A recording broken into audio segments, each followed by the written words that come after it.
Par ses activités créatrices, le chercheur est certainement parmi les bâtisseurs de la culture qui finalement constitue la plus grande richesse ou la vraie richesse de notre humanité.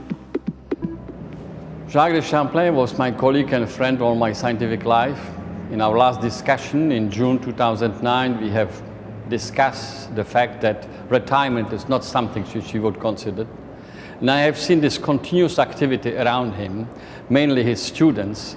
He was taking to congresses and all the symposia he was attending, congratulating them for their performance and taking them out afterwards just to help them to understand and transmit them the love of the science he had in his soul.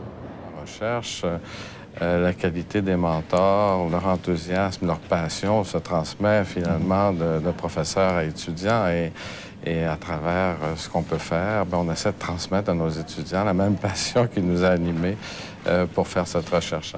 Jacques de Champlain had his research lab at the RCM, but he also had a clinic where he followed about 500, 600 patients. It was clear when we saw Jacques in the clinic that he liked that kind of work. He had a good relationship with his patients, and he also had always an anecdote to tell us about these various patients. He also had in his bag always an abstract or a research paper. On the other hand, after his death, I had to see many of Jacques' patients.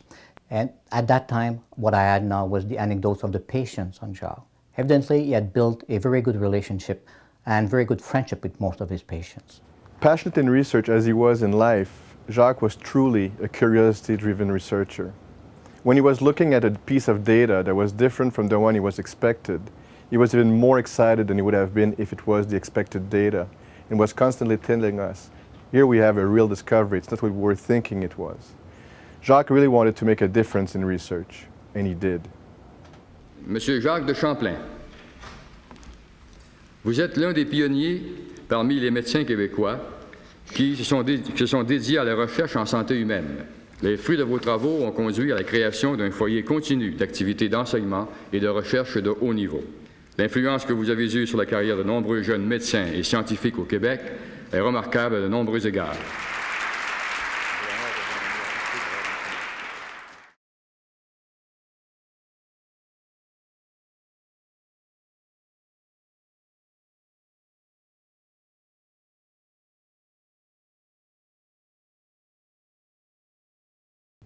My name is Robert Toupin. July the 15th, 2009, my friend who became my doctor, Jacques de Champlain, died of a heart attack while cycling near his country house. If Jacques could have been assisted in the following minutes by people with a device like that, for example, the outcome could have been quite different. Therefore, his son, François de Champlain, started a foundation called La Fondation Jacques de Champlain with two objectives. First, to assist the implementation of first responder systems across Quebec, and second, to encourage cardiovascular research. Hopefully, this initiative will help save lives in Quebec. In my career as an emergency physician, I treated a lot of victims of cardiac arrest that survived because they had the chance of having access to rapid treatment prior to the arrival to the hospital. Irreversible brain damage starts after only 5 minutes, so minutes really matters, and we have to act really quickly. To achieve these goals, the Foundation needs your contribution. We thank you for your support.